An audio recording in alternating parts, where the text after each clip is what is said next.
ይሄ ከነበረው መጀመሪያ ማን አግባለ ማን አግባለ እኔ ራሴ ገና ነው የገባኝ። ማን አግባ ራሱ እንዳለኝ እንዴ እሱ ሳይሆን ራሴ በልጅነቴ ምን እንዳንቀለቀለኝ እኔም ዛሬ ላይ ግራ ነው የሚገባኝ።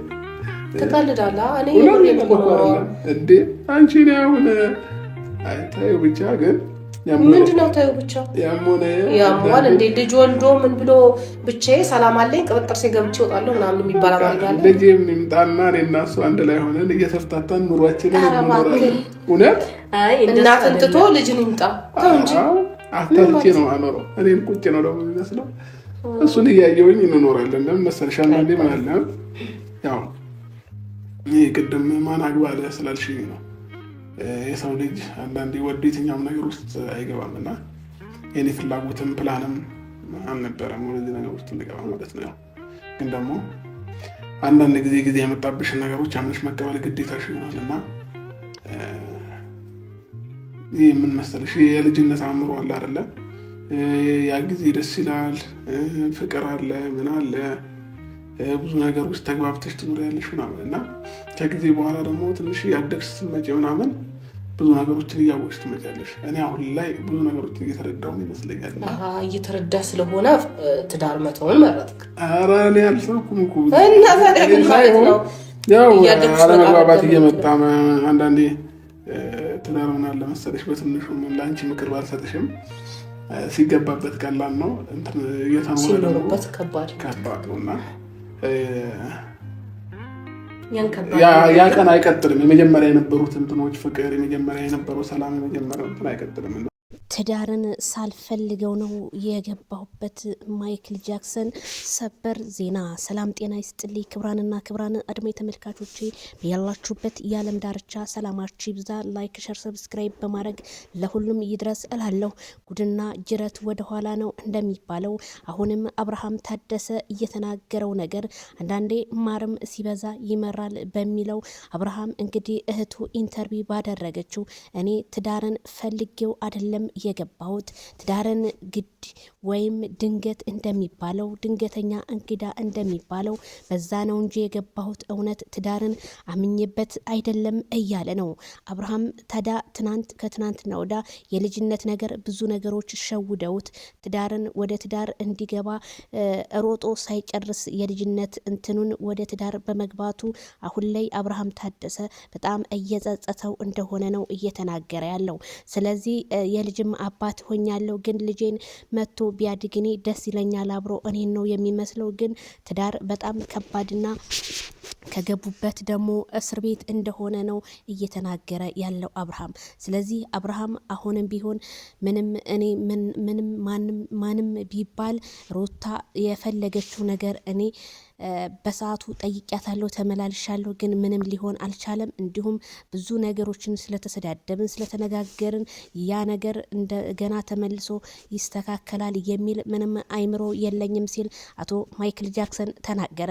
ማይክል ጃክሰን ምንም ቢሆን ውስጣችሁ ያለውን ነገር ኢግኖር አድርጋችሁ ትዳራችሁን ብትመሰርቱ አንተም የልጅ አባት ሆናል፣ እሷም የልጅ እናት ሆናለች። እኔ ያንን ነው የምለው። ምክንያቱም አንዳንዴ ተስፋ የሚባል ነገርና በአንዳንድ ኮሜንታተርና በአንዳንድ ቲክታከር የአብርሃምና የሩታ ትዳር እንደዚህ ሆኖ መቅረቱ በጣም ልብ ሰባሪ ነው ማለት ነው። አብርሃም እባክህ ይሄንን ነገር ከአይምሮ ብታወጣውና ብቸኝነትን ጥለህ ከሚስት ጋር ብትገናኝ እንደኔ መልካም ይመስለኛል። አዎ ብዙ ሰው ትዳርን ሳያስበው ድንገት ይገባና አንዳንዴ ረመጥ ይሆናል ትዳሩ። ስለዚህ ምንም ምክንያቱም አንዳንዴ ፈጣሪ የሰጠህን ነገር በጸጋ አሚን ብለህ መቀበል እንጂ ያለፈውን ነገር መጸጸት አትችልም ስለ ነው እኔ የምልህ። ምክንያቱም ያለፈው ነገር ያለፈ ነው። ማንኛውም ሰው በልጅነቱ ትዳር ውስጥ ይገባል። ትዳር ውስጥ ደግሞ በልጅነቱ ገብቶ ነገሮች ላይሳኩለት ይችላሉ። ነገሮችን ግን ወደ ሚስተካከሉበት መስፈርት መድረስ እንጂ ይሄንን ያህል ውሳኔ መወሰን ግን በጣም ከባድ ነው። ስለዚህ በጣም የሚገርመውና የሚያሳዝነው የአብርሃምና የሩታ ትዳር እንግዲህ አመታትን እያስቆጠሩ ነው። እንዴት እዚህ ውስጥ ገብቶ ሰላምን የሚፈጥር ወይም ሶስተኛ ሰውን ከውስጣቸው አስወጥተው ሰላምን ለምን መፍጠር እንደማይችሉ እኔም ግራ ገብቶኛል። ብዙዎቹ ድራማ ነው፣ ብዙዎቹ ሙሰልሰል ነው፣ ብዙዎቹ የተለያየ ነገር ነው እንላለን። ግን የነሱ ነገር ግን ከሚናገሩት ካፋቸው የሚወጣው ነገር ግን በጣም ለትዳራቸው አሰጊ እንደሆነ ነው። ስለዚህ እኛ ደግሞ ቪዲዮውን በተለያየ ቻናል ላይ ሲመጡ እነሱ ሰላም እንደሆኑና እነሱ አንድ እንደሆኑ ስናወራ ነው ሁላችንም እየተናገርን ያለ ነው። ይሄ ነገር ግን ማንም ሰው ሚዲያ ሰላም አለው፣ ሚዲያ ኃይል አለው።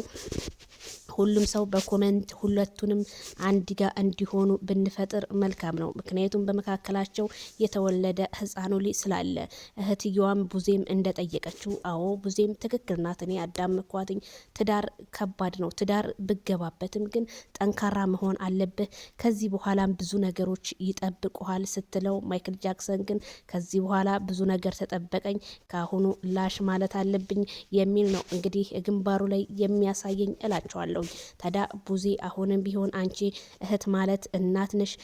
ከአብርሃም ጎን ሆነሽ ይሄንን ነገር ብታስተካክይ እንደኔ መልካም ይመስለኛል። ምክንያቱም አንቺ ብዙ ጣውረዶችን አይተሻል። ባለትዳር ስለሆንሽ ያለፍሽበትን ህይወትን ለአብርሃም ብታስተምሪው፣ አብርሃም እንደኔ ልጅነት ይዞት ሩታም እንደዛው ሀይ እያሉ ያው ቪዲዮቸውን መመላለሳቸው ግን ከባድ ነው። ትናንትና ከጋሽዬ ጋር ስትመጣ ሩታ አዎ ይንጣ ልጁን ብቻ ነው እንጂ ከሱ ጋር የመታረቁ ነገር ግን ይቅር ነው ስትል እየሰማ ነው ማለት ነው። ስለዚህ እባካችሁ ሁላችሁም እኔ ይሄንን ነገር እንዴትና እንዴት አርጌ እንትን ብል ይሻለኛል። ማይክል ጃክሰን እባክህ ብዙ ሰዎች ያው ስልክህንም እንግዲህ እያነሳህላችሁ አይደለም፣ ሰው ይደውልልሃል፣ ግን ስልክህ ያው ተጨናንቋን መሰለኝ ሰው ስለሚደውልልህ። እባክህ ይሄንን ነገር ብታስተካከል እንደኔ መልካም ነው። ያሳዝናል። ግሬስ ፋሚሊ እውነቴን ነው የምላችሁ። እኔ እንጃ አላቅም። ናሂናው ብዬን አይቼ ተታርቀው ማርክና ፍቅረኛውን አይቼ ሲታረቁ የአብርሃምና የሩታ ትዳር ግን እንዲሁ የመንገድ ውሃ በሉት እንደዛ ነው። የማንም ዩቲዩበር እንዲሁ የነሱ መሳቂያ መሳለቂያ መሆናቸው ግን ልቤን ሰብሮታል እላችኋለሁ። ላይክ ሸር